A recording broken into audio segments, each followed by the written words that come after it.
It's my honor and pleasure to present an overview of Cobitoidei, some of the loaches.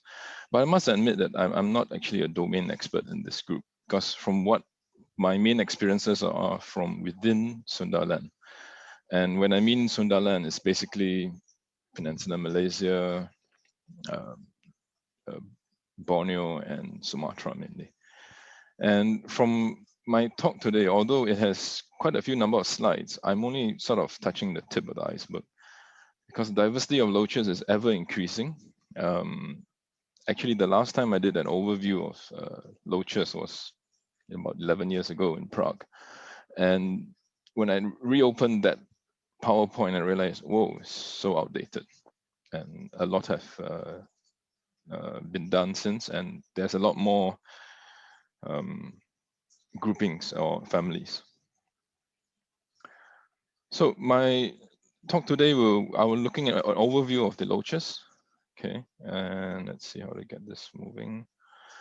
First of all, yes, a few words of acknowledgements, the organizers, and also Prof. Piteng for being my supervisor and mentor over the years.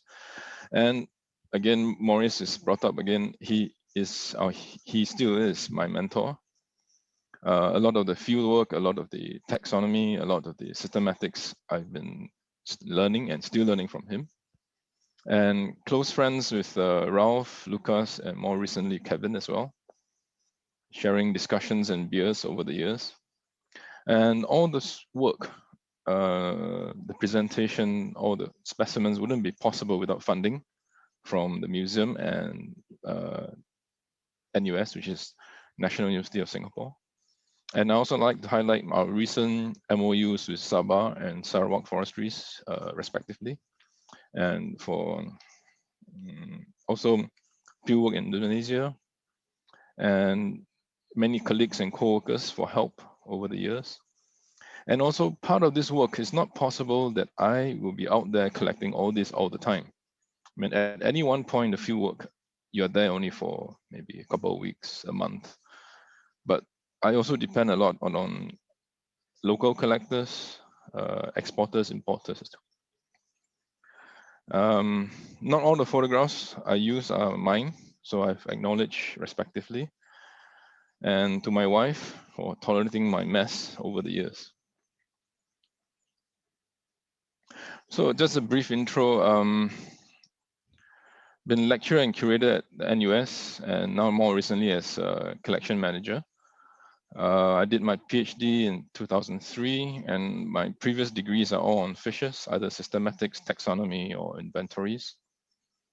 I've collected, I guess, almost throughout Southeast Asia, a bit of Taiwan, China. Not been to India yet, the Indian subcontinent. I've also branched out into marine expeditions in various parts of the world. And current work, I also cover conservation work in Singapore. So this is part of a few of the images that I have based on my work. First and foremost, I started out loving fish. Trained to be an ichthyologist, and I decided, well, you need to get the fish. So a few biologists, and I'm actually an alpha taxonomist. That means I study mainly the external morphology. I don't really like to dissect specimens or break them up. Currently, publication is not so high, about 100, 150. Species-wise, some taxonomists are very prolific. I'm not one of those. Describing a species actually takes a long time, especially for complicated species. So I'm averaging maybe 5 species a year. Sometimes it's 0, but that's an average.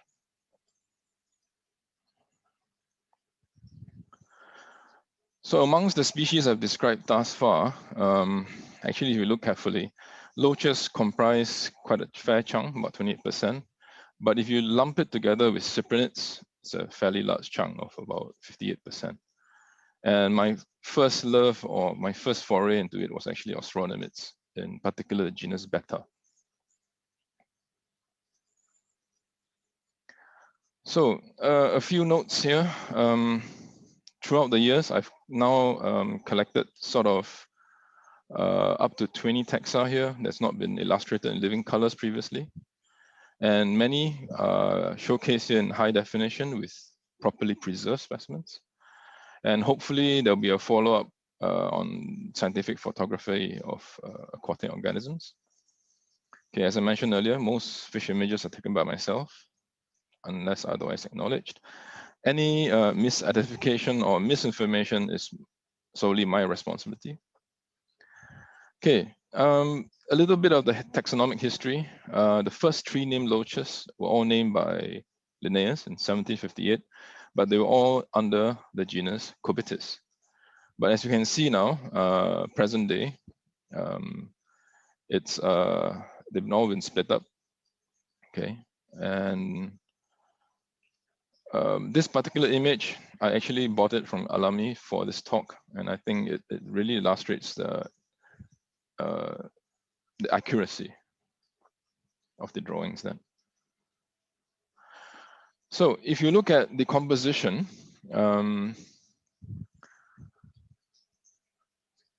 you have here currently 10 recognized families under this superfamily Cobitoidei. And these numbers, okay, they do fluctuate a bit. It's not truly reflective. I think it's not fully updated. But you can see that the family Nemacalidae is actually the largest at the moment. I think some other speakers have pointed out it's much more, like 600 or 700 species, depending on species definition and which authority you follow. So currently, there's a total of roughly about 120 genera and about 1,100 species. And Cotelat 2012, which is available online free, does give inventory. But then because it was published like almost, well, 9 years now, there will be some differences or updates. So just a bit of an intro that the loaches are actually oval representing Africa and Asia. Okay, and it's absent in Philippines and east of West, the Wallace Line. Okay, these are all extracted from Maurice's treatment of cobitids. So what's interesting is they do occur 50 meters below sea level to really high up, 5,200 meters. Okay, and they occur not only in fast-flowing areas, but in slow-flowing waters or forest streams, peat swamps. Okay, and they are also one of the few groups of fish that have adapted to subterranean habitats. Okay, and some of the morphological adaptations, especially for cave fishes, is a depigmentation, like for instance, this picture of Cryptotorah, reduced or loss of eyes, okay, elongated bubbles, sensory pits, etc. Now, those that live in very fast-flowing water has very high fin ray counts, okay, especially of the pectoral and pelvic fins. And these together form sort of an adhesive organ, okay? And there is also variable degree of fusion of pelvic fins. And some of these loaches, especially those in the swamps, they have reduced eye, loss of pelvic fins, and have an anguilliform body, all to aid it in burrowing in the substrate. And many of the loaches, especially torrent loaches, have highly modified mouthparts, papillae, bubbles, and soft structures. And this is really deserving of further study using the various advanced techniques. So here I showcase two examples, which I have the fortune of photographing and actually collecting one of them. They are both cave loaches. The top one, Draconectis, described by Maurice from Vietnam. It's a very unusual one with very elongated bubbles and totally no eyes, totally depigmented. The bottom one, Spionectis theomanensis, this one I personally have collected a couple of times, only from a single granitic cave near the peak of the highest mountain on Pulau Tioman itself. As you can see, it's depigmented, but it still retains remnant eye. And a simple experiment was just to shine light into the pool of water where the fish was. They were not affected by it.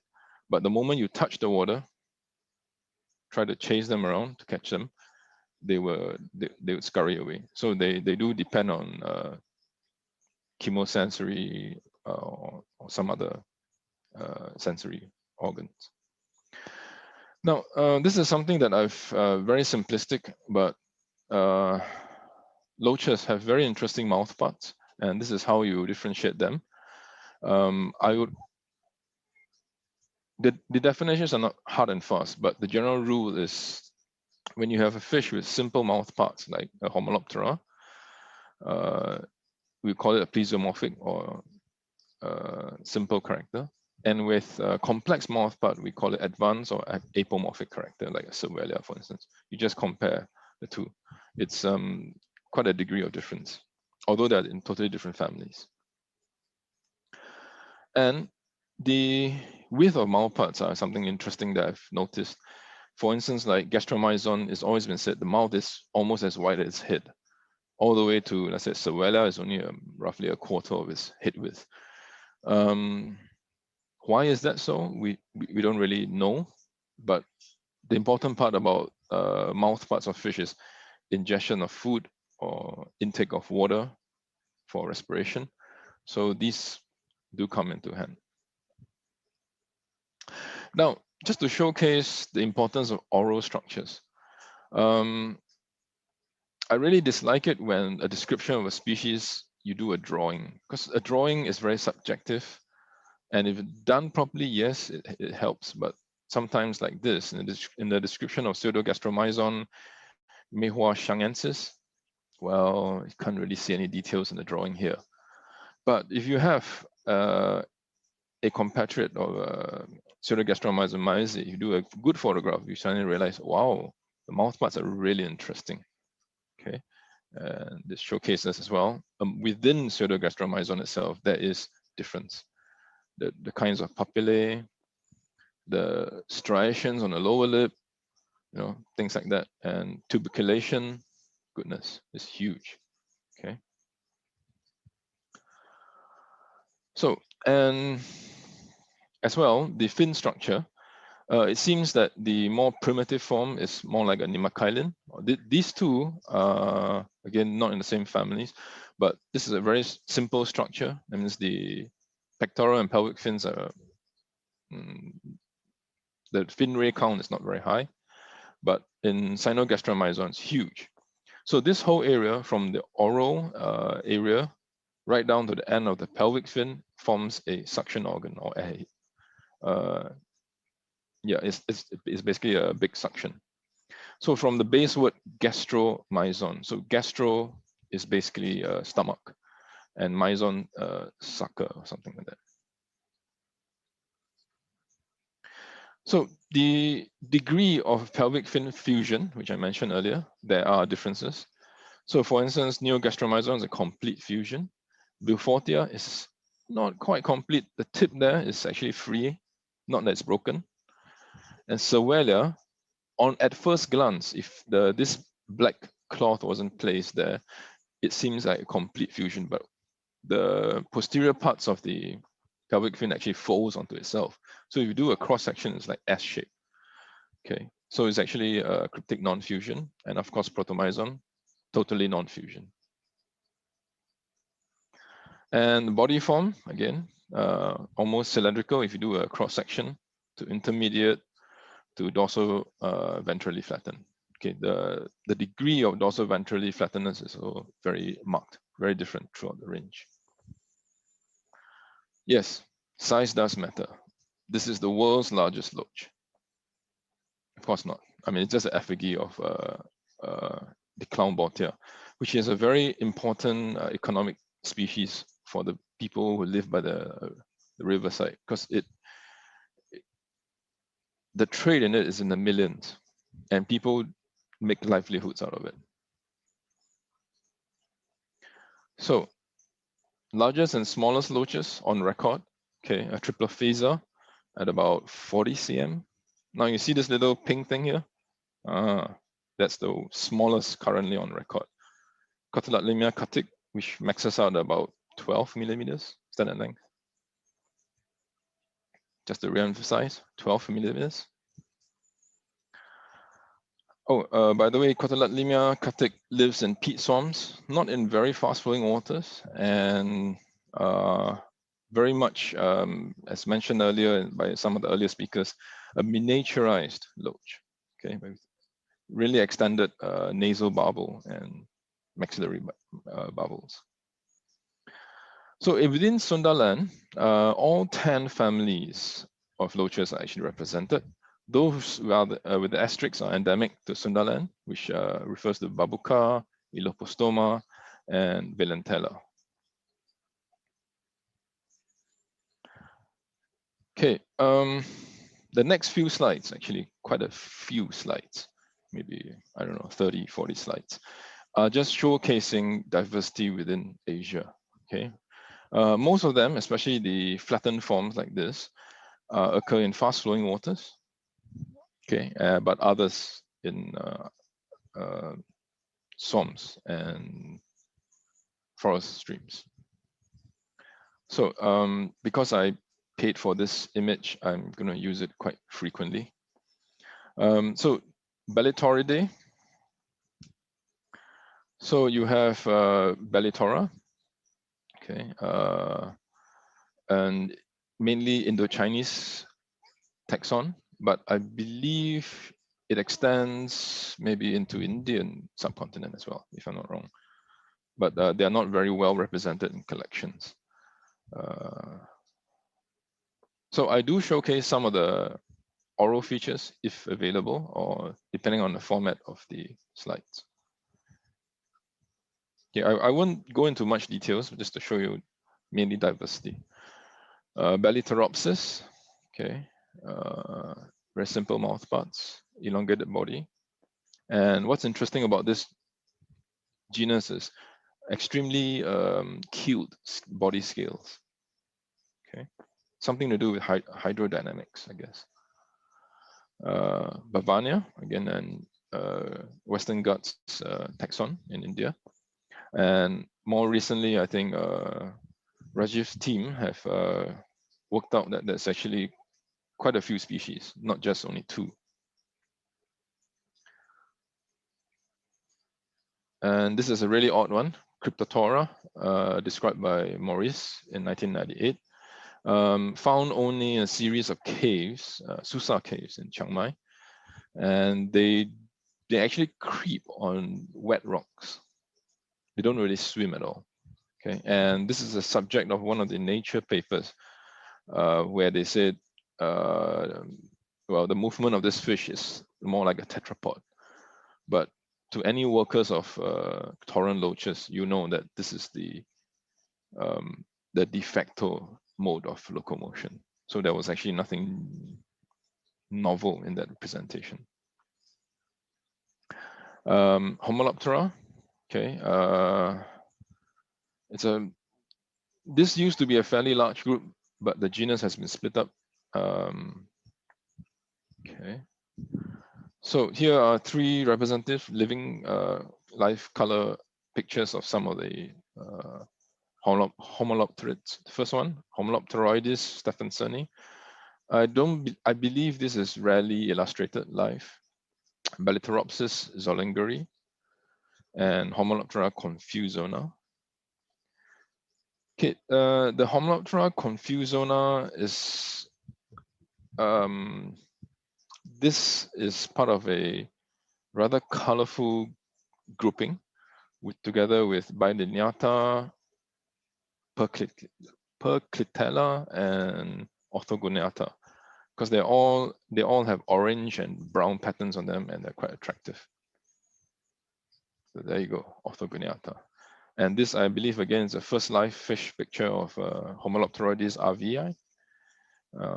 Fairly, I wouldn't say they don't grow as big as Orthogoneata. By the way, these 2 were collected from the same habitat.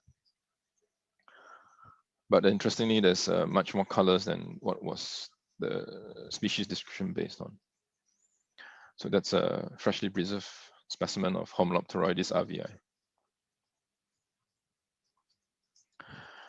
Homolopteroides. Okay, the mouth parts look similar to Homoloptera, but there are differences. Homolopterula. Now, this used to be part of Homoloptera, but this genus has been applied to mainly species found in Sumatra, in the highlands, in the hill streams. Okay, so this is again not a well illustrated specimen of species.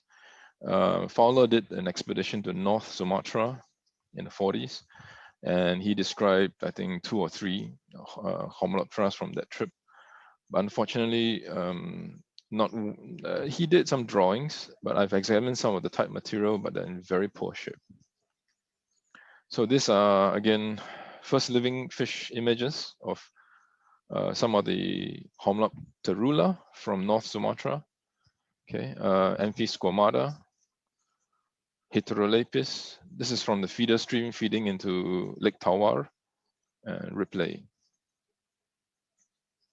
They actually look, from the side profile, almost like a Nemacalis, actually. And next one, new Homoloptera, known only from a single species. I tried to relocate the type locality in Negri Sembilan in Malaysia, but unfortunately the habitat is gone. It's now part of an industrial estate. Now this new Homoloptera, we have yet to catch them outside of a peat swamp. So they are really acid water specialists. And they don't grow very big, about 20 or 25 mm standard length. Hemimizon, Indo-Chinese, Chinese taxon. Okay, interesting mouth with rounded papillae. Jinshire, this is a really enigmatic group. I used to wonder, whoa, it would be nice to catch one of these with a extremely forked caudal, kind of exaggerated fin structure. But when you look at the mouth structure, it's basically an exaggerated hemimizon. Leptorichthys, this is a very interesting one. It'd be nice to do more work on this one. It's a very elongated fish, and Caudopedanco, I think, is one of the slimmest amongst the loaches. Very remarkably similar in body form to a Rhine loricarid of a South American sucker catfish genus. The mouth is very fimbriated. Okay, now the following 2 slides are of very, how should I say, uncommon species. Okay, uncommon as in they've been hardly illustrated. Even if they are, yeah, something like that, which you can't really make much out of it, except, yeah, it looks like it's got pectoral, a pelvic, anal, caudal, and dorsal fin, and there's an eye somewhere there. So this was described in 1944 from Upper Yangtze. I had a great fortune of a fish trader sending me preserved material, what the fresh material looks like. So, well, that's a revelation.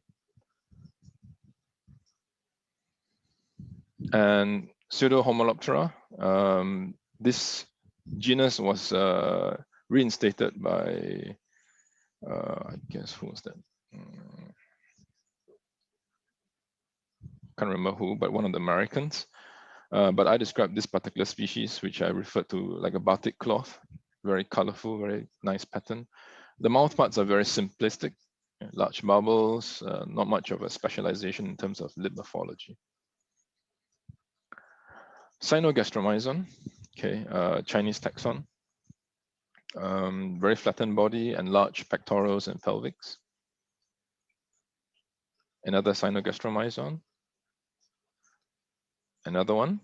Okay, but this one is endemic to the island of Taiwan.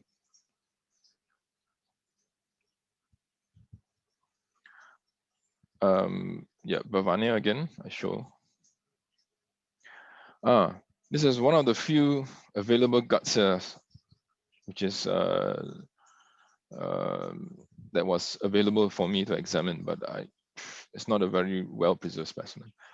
And when this genus was erected I was one of the reviewers, and my main comment was, well, if you have not examined the material at all, how can you be so confident? Well, regardless. Travancoria, one of the more elongated ones. And what's interesting is the mouth part. As part of my PhD work, I did look at the mouth parts of several loaches, and I noticed some similarities. Okay, this is Travancoria, this is Babuca. They're totally different families or areas, but look at the bubbles. Okay, for Travancoria, there is little branching or little secondary branching on the bubbles itself, and is shared by Babuca. In this case, this is a live picture of a living animal, and there are small striations or branches on the bubbles. As to why these are the only two that have it, I'm not sure, but I'm sure they have sensory for sensory purposes. So next, looking at Babucidae, currently one genus and 2 described species, and maybe more on the way. So this is Diabolica. Okay, in life, the eyes has this reddish shine to it, and when Tyson described it, he said, "Yeah, like the devil's eye." That's why he called it Diabolica. That's what we think is different. It grows to a slightly larger size from central Kalimantan. This is once described by the Russians from Phu Quoc Island in Vietnam, but also located in East Thailand. This is from Sumatra, which may or may not be the same as Diabolica. And this takes the cake. These are actually comparable size. This was from Kalimantan and is a dwarf. And we are very sure that this is something different, but still working on it. Next, we have the botids. One of the largest ones, and it's in Sunda Islands. Not the largest, but heaviest maybe. It's a very chunky bugger. It gets up to about maybe 40, 50 cm and easily weighs a couple of kilos. Okay, and it's the most popular loach to be kept besides the coolie loaches. And they're being sold in the millions every year. And they live in large rivers. Okay, Syncrosis. And this is Syncrosis reversa. Now the top specimen, it was actually bought from the market, so it's big enough to be eaten. So it does grow to a fair size, maybe about 20 cm. And a couple of new ones described recently from southern Myanmar, bordering with Thailand. Okay, Botea Udo Mithri and Botea Kubotai. Very colorful, very pretty animals. Some of the Chinese elements that occur in the trade. Trade is a subjective term here. You see here one of the longest or largest botids, Leptobotia elongata. A lot of these loaches you can actually get them in the live fish market, but not for ornamental purposes, for food. The Chinese love to put them in hot soup and consume them. Shame. So these are the Indo-Chinese ones, named after the Japanese guy who worked there in the 60s or 40s, 50s. Yasuhiko Takea. Okay.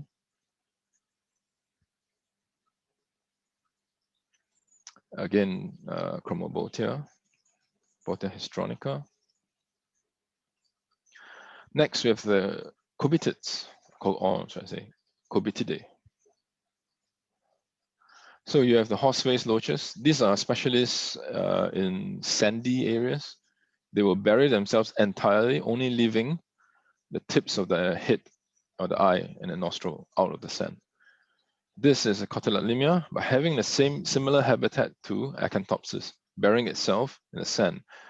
And this is a specialist of heath forest in central Kalimantan.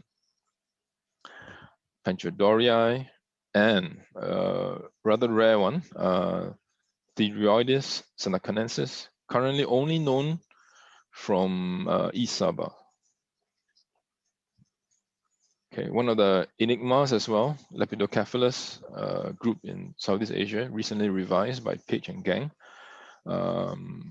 Not an easy fish to come by because they are typically found in deep waters in large rivers. The other cobited loaches, okay, this is from inlay. This is from the ornamental fish trade. This is I had the good fortune of photographing this before it was returned. And more recently in the ornamental fish trade, Newalia has turned up. And lots of pendules, another favorite, and the diversity it's actually in Southeast Asia, in Peninsula, Malaysia, Borneo, and Sumatra, and Java. And I believe a paper out by Bolan should be published soon, which talks about Nemacalis and pendule and the range of diversification. The bottommost, Pentendule pula, used to be a really, really rare animal. It's one of the few pendules that have no pelvic fins, just like Pendulidae. Okay, so this again, first living fish image. They're actually very pretty. Known from, described from Sandakan, but also recorded from further down south, part of the Kinabatangan basin in Sabah. Next, Elopostomete, known only from 2 species. Unfortunately, the namesake is very, very difficult to find specimens. So I did describe this with Kelvin in 2002. They have very interesting mouth parts, tubular, and it is telescopic downwards. Okay, this is a living animal photographed by York Bolan. Next, one of my favorite groups, stomach suckers. Again, the form and structure is very diverse. Okay, this is Anamia, elongate group, minute mouth with quite a lot of specialization. Bellatorra, quite an interesting animal, but I've not had much to work with these because these are mainly up north in southern China. 2 living animals of Bellatorra, okay, and preserved specimen of Bellatorra zebroides. Now, typically when you see loach from China with large tubercles, the first conclusion is it's most probably a Pseudogastromizon. So you remember the earlier slide on Pseudogastromizon maizi with the huge tubercles. But this, unfortunately, is not, because when you look at the mouth parts, it's different. So Aromizon, okay. Again, not a rather obscure animal. Gastromizon. This is a very familiar animal to me because this was part of my PhD thesis, which I'll touch upon later again. It has a very wide mouth and lots of papillae on the lower lip.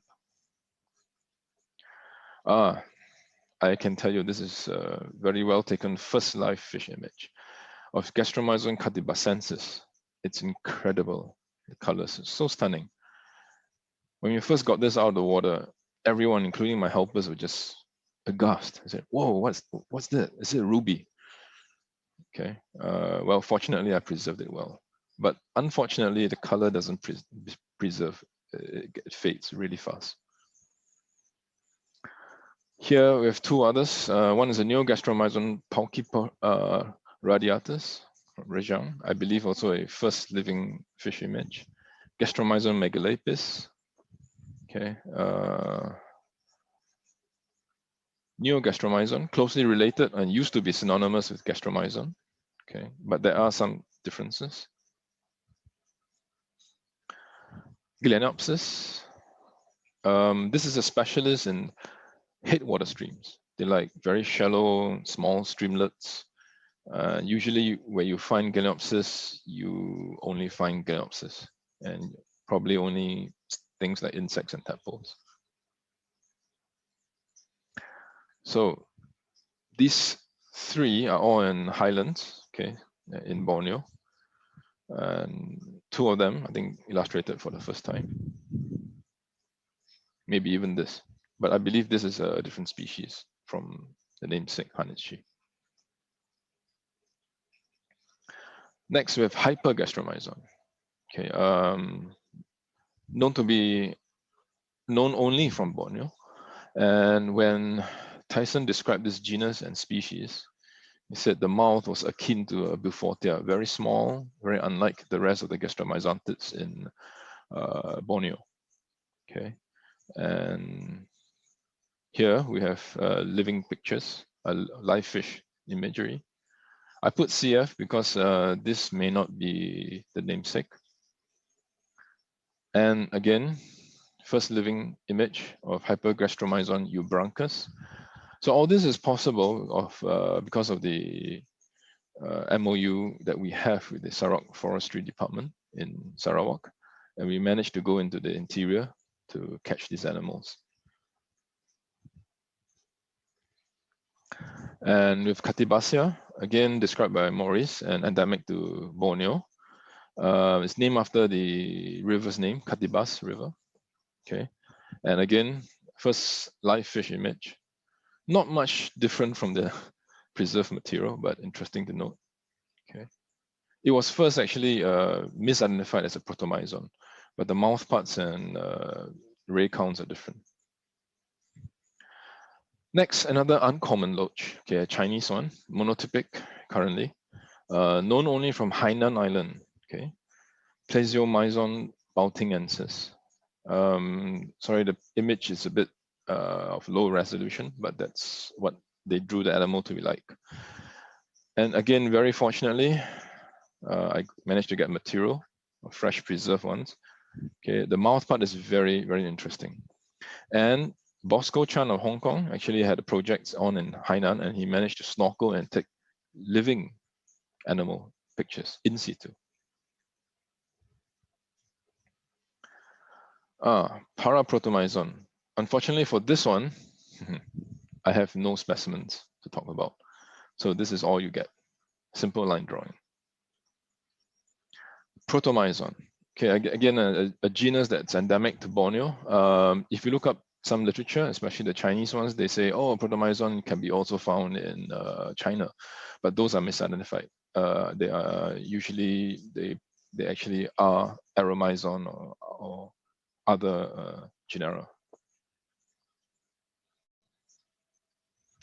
Homoloptera, again endemic to Borneo, but the mouth parts are reminiscent of some other southern Chinese taxa, like Lini, Homoloptera, and some of the rest. And very interestingly, Homoloptera, it deserves further work, because it's found throughout Borneo, the hill streams, and I believe there's more than one. Okay, next, you look at three different forms, three different species of Pseudogastromizon. Okay, some of them actually, like the below two, were actually bought from the ornamental fish trade. So they do appear now and then. And living animals, Aromizon, Lini Homoloptera.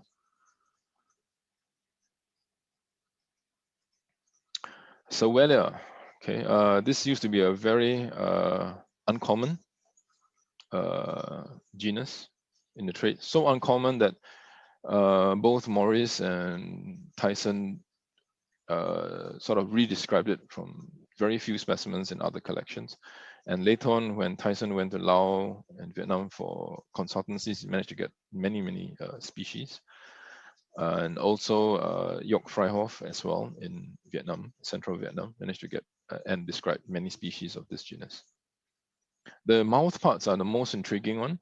Each section of the lip actually is subdivided into many bumps and, I don't know, papillae or skin folds. Very, very interesting mouth parts. So there's quite a diverse form as well. And if you do by width to length ratio, I think Cervella has one of the most almost cylindrical shaped body. Okay, and this particular species of Cervella has an indentation even before the start of the pectoral fin. And it seems like the whole mouth structure, there's a little hollow that the mouth resides in. Again, how this functions, we have no idea. And the last of this Gastromizon today is Valentine. Again, a not very well worked group, rather uncommon in collections. Next, we have Garinochilidae.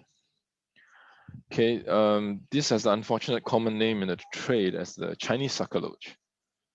Okay, so there are 3 species known with disjunct distribution. This is one of the interesting ones that 2 species are found in Indochina and 1 in Borneo.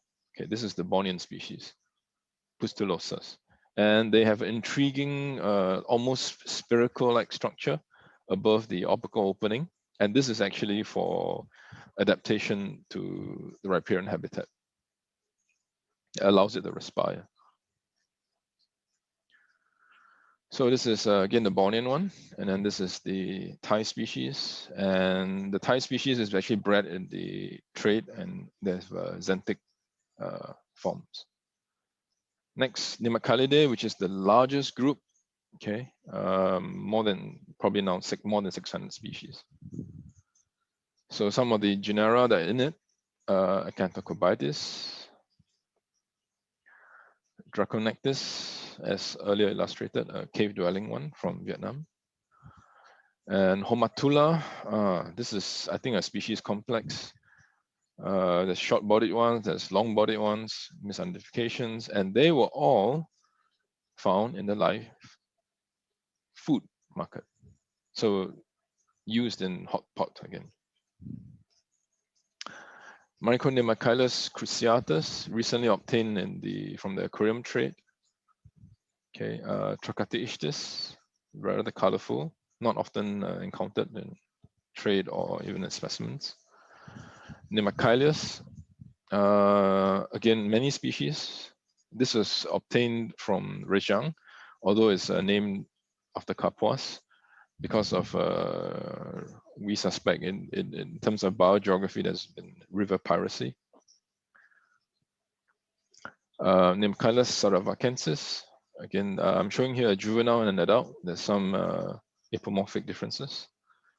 An uncommon species, Nemacalis olivaceus, and this may not be the real olivaceus. Oh, there's another one. And this is probably an undescribed one from Central Kalimantan with no patterns at all, just dusky black gray. Here we have Tuberigum from Aceh, North Sumatra, Schistura spiloda, Schistura pridei. This used to be common in the trade, but now not so. And I believe the next one is going to be a stunner. People have likened it to be a lost link. Again, very much like the Garinochilus, where the center of diversity is Indochina, and you have outlier or disjunct population in Borneo. Okay, this is the Schistura maculicaps. First life fish image. Well, preserved ones will lose all this iridescence, but that's how it looks like in life. And from the trader's mouth, they said, oh, there's 2 color forms. Said, what? 2 color forms? Said, yes, one is gold and one is green. Oh, then I realized maybe it's just reflected light. Not sure whether it should be in Schistura, but most probably not. Here we have in situ image of Spionectis tilmanensis. So they are in this granitic cave in a little trickle of water, not deeper than 15 cm. And they find refuge in this below a small granite rock in quartz gravel. Okay, and here we see actually 3 individuals. So that's the animal, 3 views of it. So this was formerly placed in Sundarionectes, and based on genetic analysis done by Boland and gang, it says no, it doesn't belong to Sundarionectes. It's actually closer to Schistera. So this is Sundarionectes itself. Triplophysa, one of the larger ones. Incredibly robust looking animal. These are typically found in higher elevations and really cold water. So I suspect some of these individuals are quite long-lived. Next, Sepantico Cobitoidei. Okay, known from 3 species. This is one of them. Zonatus, described by Kotela. The other 2 described by Roberts. Very unusual group, very unusual species. Not much is known about them, except they're mainly found in Laos. Here you go, living material. There is sort of a different color morphs, but could be stress coloration. Last group, Valentine. Currently 3 species known, only 1 genus. And in the trade, it's popularly known as a Caesar tail loach. Because amongst the loaches, there are very few with very distinct Caesar tail, the fork tail. And this is normally caught together with Pangeo. So I suspect in similar habitats. And it has the longest dorsal fin amongst the loaches. And in phylogenetic studies, if you do include Valentella in your trees, it almost always comes out as a basal group. So this is a recent preserved material of Valentella marzi, and sexual dimorphism, female with a broad genital papilla, and a male with a more slender one.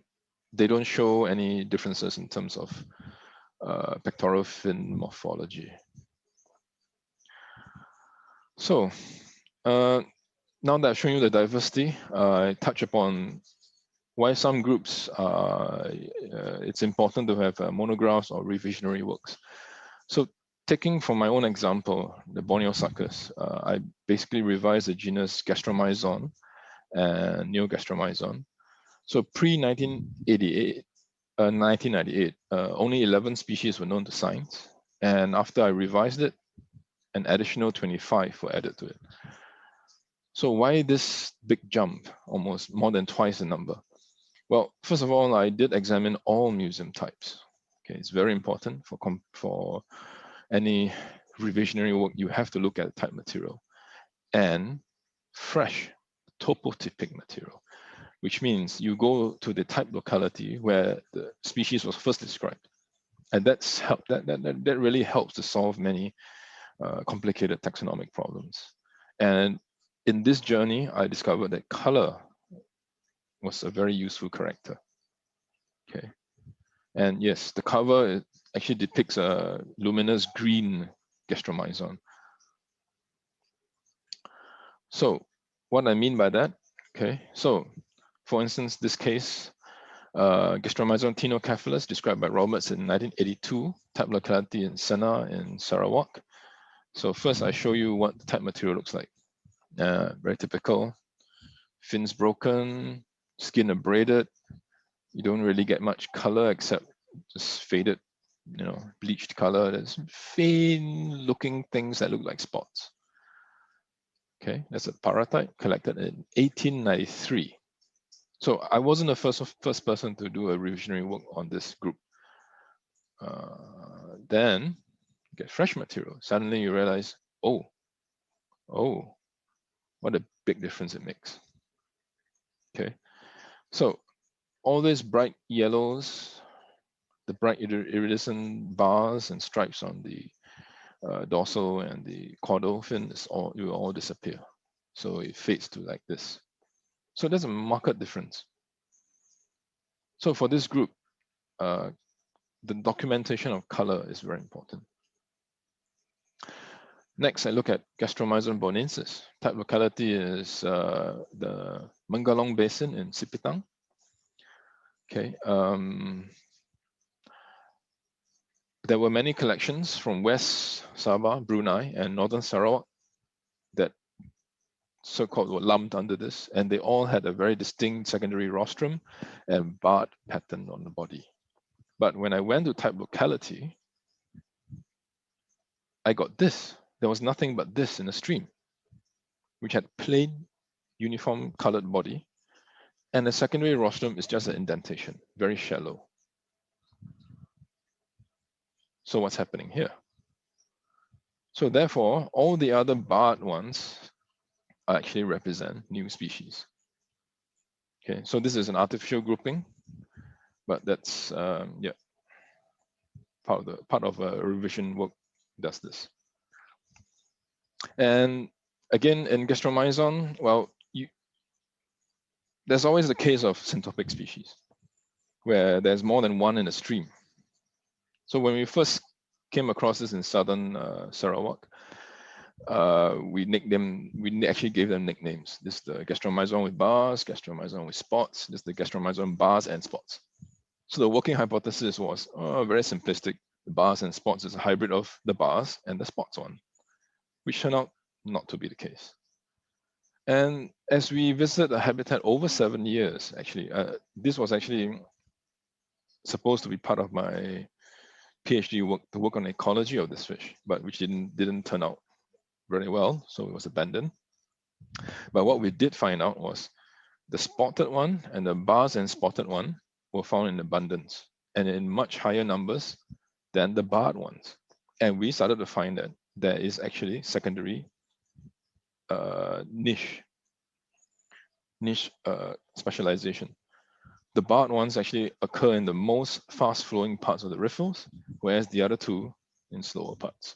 So there is actually segregation when there is more than one species in the same habitat. And this is not the only case. There were several other habitats we visited over the years in Brunei and Danum, where up to 7 species of Gastromizon can be found in the same stream. Next, very interestingly, we also found that juvenile coloration comes into play here. When you get juveniles, they look so drastically different from the adults that you might think it's a different species. So this is something that's turned up in the trade, which has now given a new name, new genus, Yaoshania pachychilus. It used to be known under Aromizon, and it's very popularly sold in the trade as panda loach.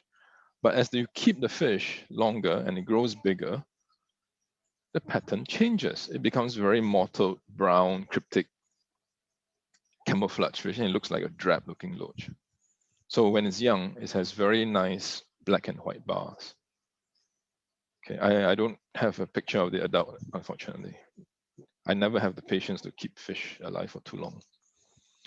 So here, I showcase several examples of juvenile coloration that's very different from the adults. Anamia, not a very well preserved one, but the smallest I could find. It's rather mottled, but more distinct white or cream, whereas the adult is extremely mottled. Bovania, almost cream with hardly any patterns on it. Here, wow, really nice camouflage pattern. Same with this, Gastromizon lepidogaster. Most of the time you get them, you have bars, but when they grow up to a certain size, my God, this fish is quite a stunner. It can be this kind of luminescent lime green or orange, bright orange. No idea why. I've yet to come across the orange form, but I've seen pictures. So Siloitron, again, the juveniles and adult, looking rather different. Work in progress, very unusual Gastromizon with Sewellia-like pattern, okay, reminiscent of Sewellia leonata. New Gastromizon, okay, almost like a panda loach, but the adults look very drab and mottled. Pseudogastromizon meazi, okay, the juveniles have very regular candy bar kind of pattern, but the adults are mottled and lots of tubercles. Sewellia, see the young ones? Not so much blotchy. And one thing I noticed as well, for juvenile gastromizontids, their bubbles tend to be very long in juveniles, but as they grow, it becomes short. Okay, Van Manania, very similar to panda loach, or should I say Yaoshania. So next, I'm going to look at some of the habitats. Normally, I have this at the beginning of the talk, but now I pushed it to the back. Okay, and we're going to look at some peat swarms. I mean, not look, but they occur in peat swarms, acid water swarms, hill streams, and rivers. So this was a recent trip. I would say recent because this was pre-COVID days in 2019. Okay, I managed to go in quite deep into the Lanjang and Timau Wildlife Sanctuary, and we had a field camp here. And this stream, well, we basically bathed in this stream, but it was beautiful. So this is a black water stream, river, sorry, in central Kalimantan, part of Sabangau River Basin in 2007. Beautiful black water. Black waters, the waters is black, reflected black, because the high levels of tannins and humic acids leached out from undecomposed plant material. So the water, if you take a glass and pull it out, it's actually like strong tea color, but it's clear, crystal clear. Okay, and pH can be as low as 3. And yet it's full of fish. And the fish that specialize in living in black waters are found there and nowhere else. So this is somewhere in the Sabangau Basin during high water, and you can see the meander, the bend, lots of leaf litter. And during dry season, high and dry. But this spot here, we actually caught Penjopula. There you go. So this is one of the, this is the holotype. Okay, I think the first Penjo that was known to be without pelvic fins.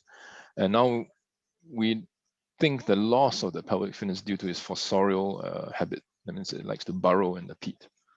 Okay, and the eyes have sort of like reduced in size and sort of under a a layer of skin. Okay, very long-bodied. What's interesting about this little story here is this other habitat that we managed to get Penjopula from, okay, in the High River in central Kalimantan. Water level was pretty okay, but somewhere around here, I was chest deep in water and I spent over 3 hours.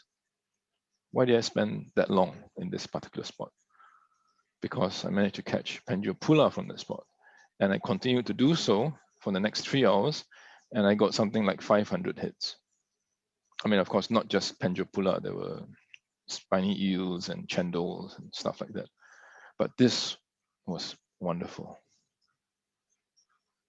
From something that was known from only 2 specimens, suddenly I have 500, all within a span of 3 hours. Okay, and I managed to record the diversity or in form and pattern of Penjopula.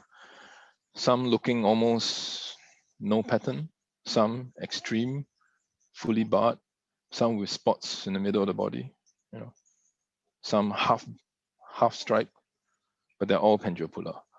And interestingly enough, if you look at this one, maybe this one, they're fully gravid. Next, you have Cotyledlemia hyperrhynchus. This was found very near the peat swamps, the edge of it where there's heath. How you differentiate them is the substrate. In heath forest, there's a lot of silica sand. So that's where you find Cotyledlemia hyperrhynchus bearing itself in the sand. Okay, and very specialized mouth parts. And the male has a thickened pectoral fin rays, very typical of this genus. And next, Cotyledlemia Aquatic. We now know that's found originally described from Peninsula Malaysia. We also know it from Sumatra. And sorry, just take a drink of some water.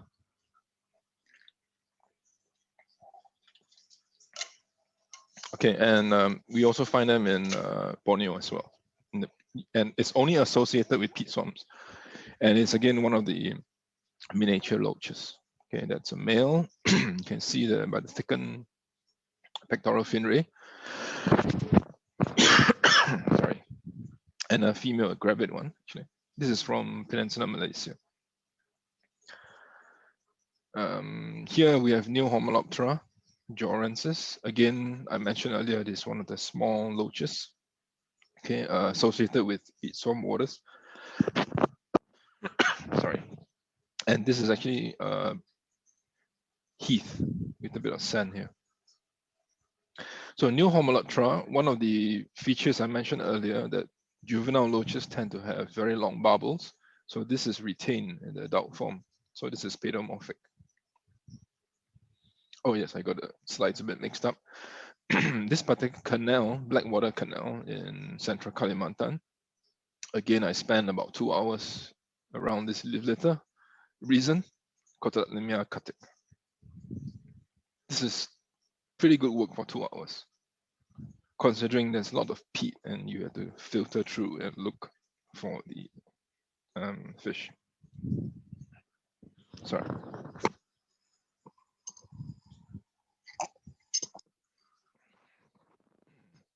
Okay, because of COVID, I've not given a public talk for this long. Okay, so this is the babuka, as I mentioned earlier, the earlier slide. We found out they like submerged root mats, submerged trunks, and that's why we got these two species living together. This is in Sandakan, lowland acid water stream. Okay, I had a good fortune of being there. And well, not my typical field gear, but not really prepared for this trip. But I had a push net, and amongst the live litter, Thyroides. Again, it's a miniature, and it's not very common in the stream, but you do get them, and very pretty. Here in central Kalimantan, in the fast-flowing hill stream, clear, normally streams like this, temperature is at least 3 to 4 degrees cooler than the surrounding forest. And this is the habitat for Pseudohomoloptera batik. This is in Brunei, Temburong, one of the Sungai Belalong. Did some snorkeling, and this is with the advent of technology, a waterproof point and shoot digital camera. Here you see 4 different species of Gastromizon. North Sumatra, the Homolopterulas. Okay, a few methods that we use to collect fish. The most primitive for sucking loaches is you lift up the rock over a net and then or bring it to shore and then you brush whatever's at the bottom of it. Okay, or you sift through leaf litter. Nets of various sorts can be used. Fish traps. The last two can be a bit controversial for usage, especially chemicals. But electrofishing, by golly, that's a really efficient method in swift flowing waters. And I've only more or less actively used this since 2017. And the results are really good. And there's no looking back, especially in hill streams. So this is a method of sifting through live litter caught by Saint Net, documented by ITWIT in 1956. And that's how he got lots and lots of loaches. Okay, and within it, I think he described a few. This was documented for the capture of juvenile Chromobotia, okay, Sumatran and Bordean form. This is an archival shot. For those who recognize, this is Prof. Peter Ng in earlier days when he was still doing fish, 1996. More recent times, he's using electrofishing in 2017, Sarawak 2018, and 2019. Okay, and electrofishing, yes, you can catch a lot of fish. As part of field work, it's very important to take down notes, parameters. I don't carry much in terms of water parameter measurements, usually just a pH meter. But I do take note of substrate, surrounding vegetation, and sort of after every sampling, I'll make a quick note of what fishes I've caught, including things like I mentioned of if I've caught crabs, shrimp, snails, or if I've seen something interesting, some aquatic vegetation that I can recognize, I'll note it down. Because these are all field notes and it helps to distinguish each site from another site. Field photography, I typically do not like to take photographs in the field, but I usually bring the fish back to, let's say, the field cam. Okay, so later I'll show you the list of equipment that I do use, but most importantly, you need a small photo tank, torchlight, and I use the Nikon brand, which has a wireless flash, very, very useful.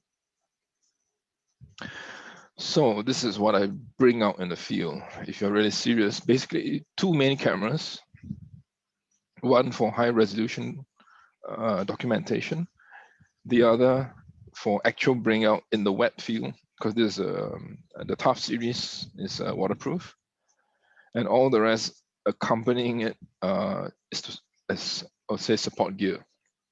And all this gear should go into the airtight case, like this. These are really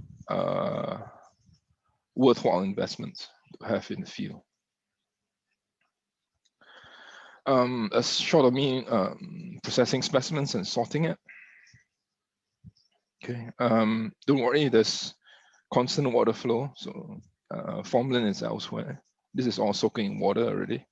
So I was just doing a rough count because of the export permit. I need to get an estimate number.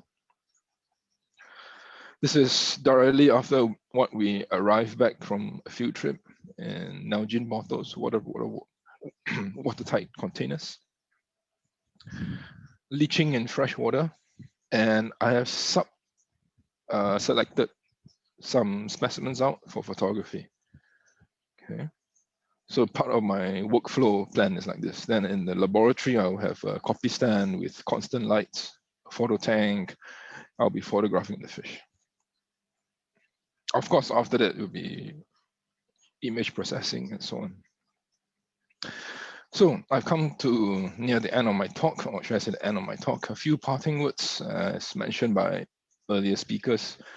You have to have a good mentor, which will show you the ropes in a sense, and scold you when you have to be scolded, commend you when you are supposed to be commended. From there, you make lifelong friends. You make good specimens. Do not let the fish die in vain. Okay, always be curious and learn. The next two is not necessary, but it's really good to be a photographer or be an artist for drawing the specimen or parts of it. Publish widely. As I stated earlier, yes, I've published more than 150 papers, but that's not all. What is non-refereed or non-reviewed is double the number. So any natural history notes, I will find an avenue to publish it. And do not be afraid to make mistakes. When you do, learn from them. So some food for thought. Okay, I do not only restrict myself to freshwater fish photography. This is a marine fish, Homoloptera elongatus. And the way we found it was quite interesting. It was left high and dry in the dead oyster shell during low tide.